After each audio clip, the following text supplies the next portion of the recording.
Bismillah ar-Rahman ar-Rahim. Assalamu alaikum to everyone who has come to this gathering. I'm recording this in London, UK.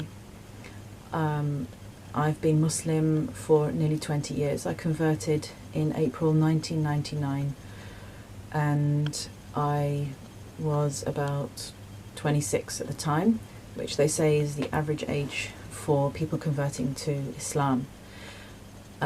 So why I converted: I had been born into a quite secular Protestant family in the south of England of Scots, Irish and English descent, and was growing up in 1980s UK, Margaret Thatcher as the Prime Minister, and generally a drive in the society towards materialism, self-centeredness, selfishness, grabbing money, and it was a very materialistic society.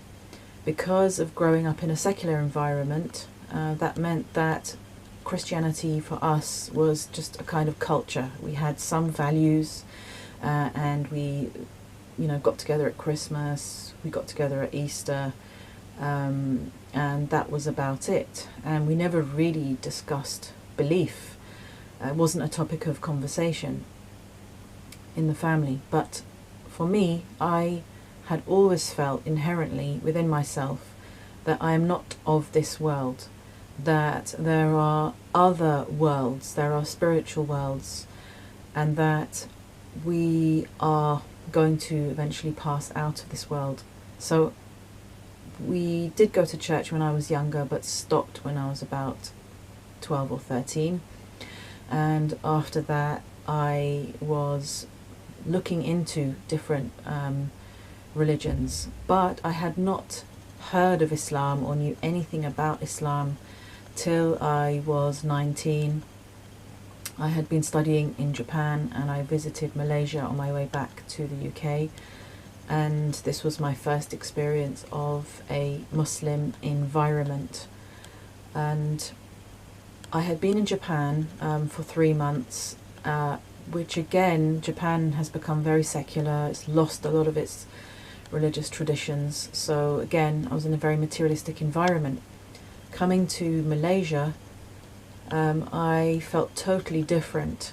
And this isn't just a journey of how you feel, it's many things that are happening on many different levels. What I feel overall in the West is that we have lost our roots of what it is to be a human being. We've lost a way of seeing, we've lost a way of being. The society has become very atomized. There are very high levels of divorce and family breakup, and there are no wisdom teachings. If you go to school, you go to school in order to learn a few subjects and to train in order to get a job. Next thing you know, you're having to go into a very systematized workforce.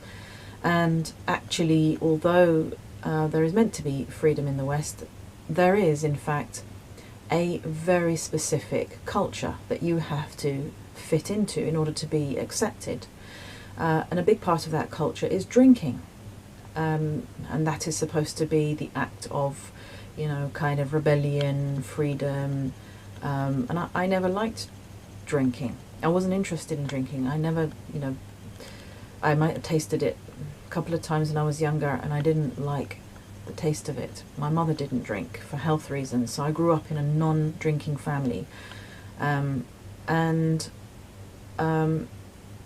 was surrounded by people who were interested in spirituality, but again, the type of spirituality that was being explored back in the 90s was sort of bits here and there, a bit of Buddhism here, a bit of Hinduism there, some crystals and some incense and that kind of thing, and it just wasn't substantial enough for me. It didn't penetrate our being and our way of life.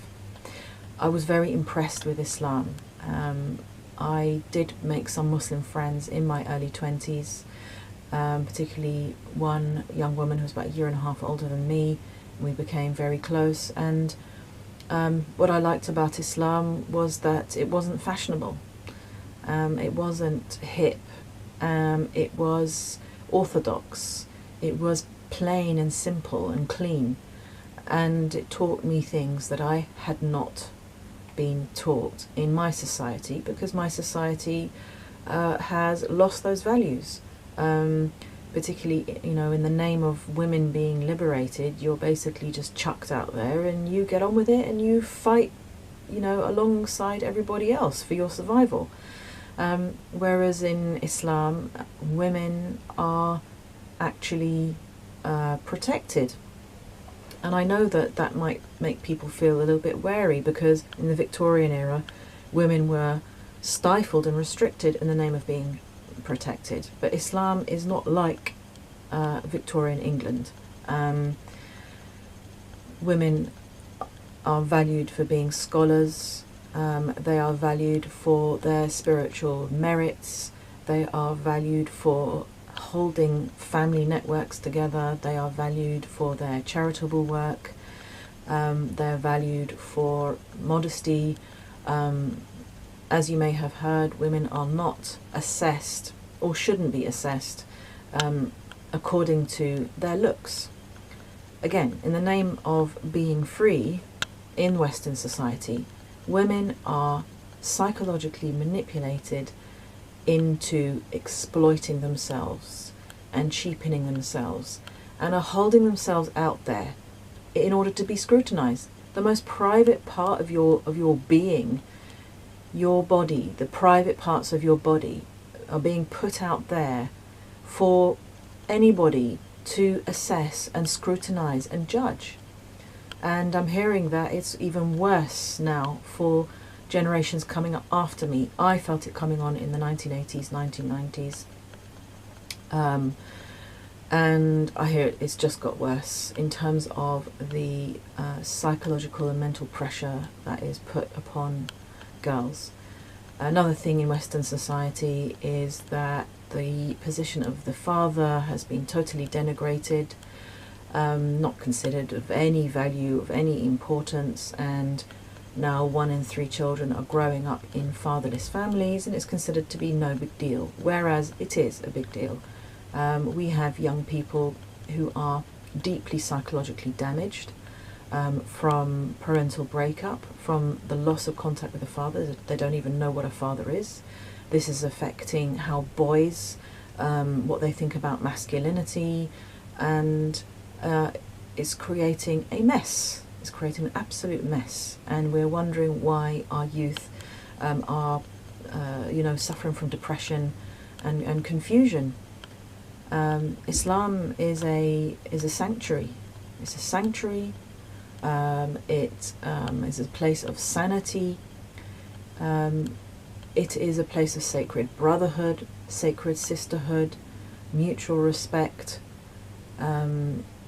It is about justice, justice in business, justice in family relations, justice towards children, justice towards parents, respect for the elderly. Again, elderly are not particularly respected in our societies anymore. Whereas if you go to a Muslim country, you'll still see a young person getting up for someone older, getting out of their seat to give it up for someone who's older than them. And spirituality. We live in a society where public expressions of spirituality are frowned upon. France is notorious for that. You're not allowed to express the spiritual component of your being. You have to suppress it in the name of a peaceful society. You have to basically cut out and deny a fundamental component to what you are as a human being in order to have a functioning society. And it's no coincidence that, again, French society is well known for depression, anxiety, neurosis. For me, we are fundamentally spiritual beings, and this should be at the heart of our society, not economics, not fashion, not entertainment, not just your day-to-day living, but actually the heart of the human being, the spiritual component of the human being, the soul of the human being, should be the foundation of everything. And that foundation, the soul within ourselves, connects to that which is beyond the material world, to the spiritual levels of existence that ultimately culminate in the transcendent entity that is beyond all description, which is God, Allah, the deity, as that's a translation of.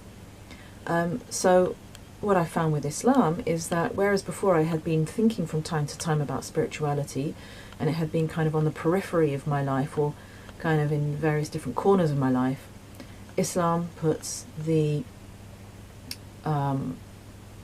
spiritual component, the divine, at the very center of your life, and then everything else radiates out from that. Or we could say, it's like pyramidal construction with Allah at the top, the deity at the top, and everything else comes in a hierarchy beneath that.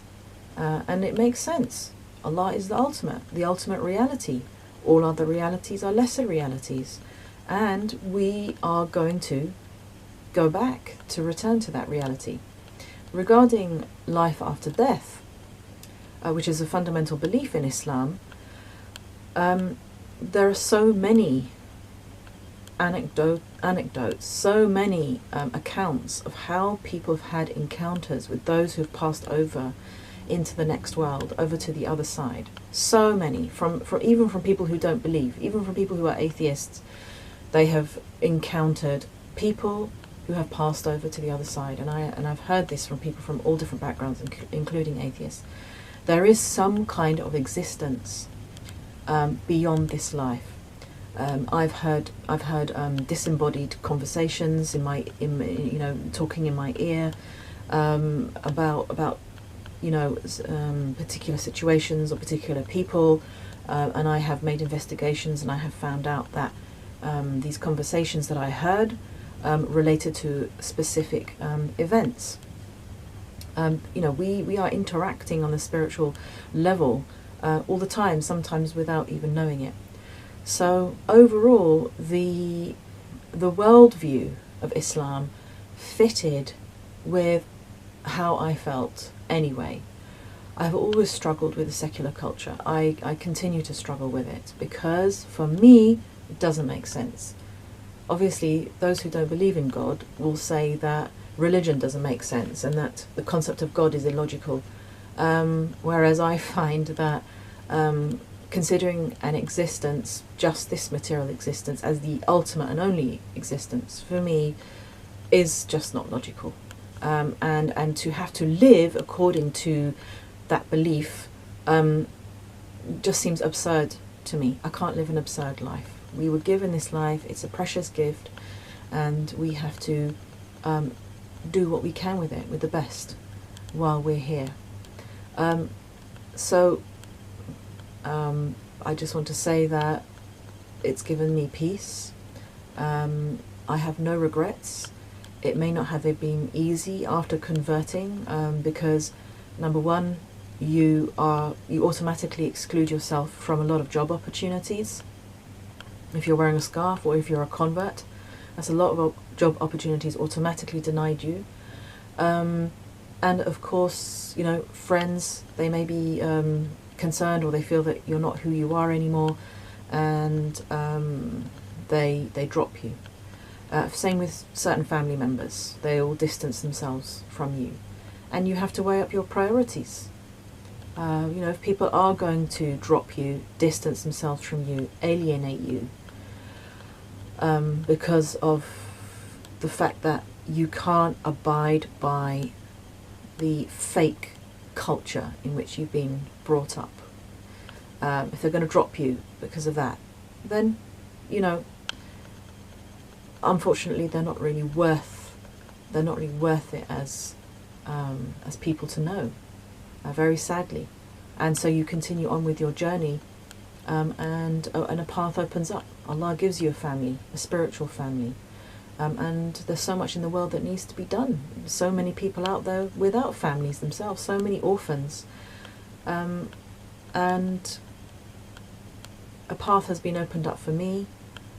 I'm very grateful. I have thankfully been teaching, lecturing, presenting. I've been so busy since I converted. And there's so much that needs to be done. Justice needs to be fought for, campaigned for, because there's so much injustice in the world. Ultimately, also, we need to work together, everyone, on different spiritual paths. When I did come into Islam, interestingly, a whole other world opened up, which was the world of people who have their own path, who have their own religion as well. And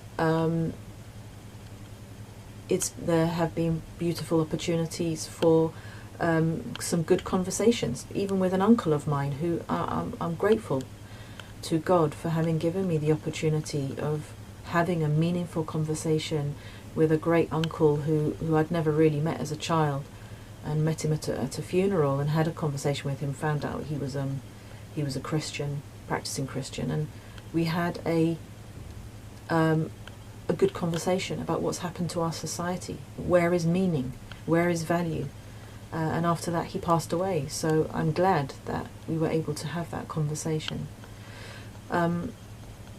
So this is it. I'm continuing with my work. I'm continuing with my lectures, my research, my writing, my publishing, trying to help the next generations up, because I know what a struggle it is as a young person trying to make it in this world.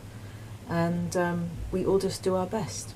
So thank you for listening, and inshallah, hope to see you again. Assalamu alaikum.